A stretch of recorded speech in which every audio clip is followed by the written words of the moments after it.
सालापा विकास बैंक लिमिटेडले वैदेशिक रोजगारीमा रहेका नेपालीहरूका लागि विशेष रूपमा आइपिओ ल्याउन लागेको छ। कुल निष्कासन हुँदै गरेको सेयरमध्ये 10% अर्थात् 1,72,388 किता सेयर विदेशमा काम गरिरहेका लगानीकर्ताका लागि छुट्याइएको छ। सेयरको मूल्य प्रति किता 100 रुपैयाँ रहनेछ। अब आवेदन मितिको कुरा गरौँ। वैदेशिक रोजगारी श्रेणीमा आइपिओ मन्सिर 25 गतेदेखि मन्सिर 29 गतेसम्म खुल्नेछ। महत्त्वपूर्ण कुरा, यदि यस अवधिमा पुरै माग नपुगे अर्थात् आइपिओ ओभर सब्सक्राइब नभएमा मात्र आवेदन अवधि पुस 10 गतेसम्म लम्बिन सक्छ। तर सामान्यतया यो श्रेणी चाँडै नै भर्ने सम्भावना धेरै हुन्छ। त्यसैले पहिले 4 दिनभित्रै आवेदन दिनु उचित हुन्छ।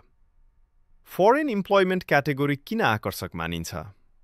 मेरो सेयरबाट नै विदेश बसेर पनि सजिलै आवेदन दिन सकिन्छ।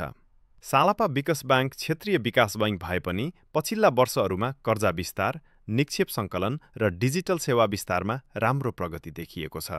यही कारण लगानीकर्तालाई यसको आइपिओ प्रतीक्षित बनेको छ।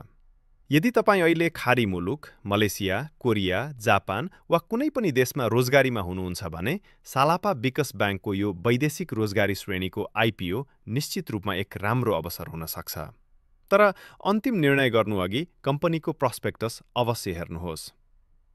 यस्तै उपयोगी अपडेटका लागि च्यानललाई लाइक र सब्स्क्राइब गर्न नबिर्सनुहोस्। धन्यवाद।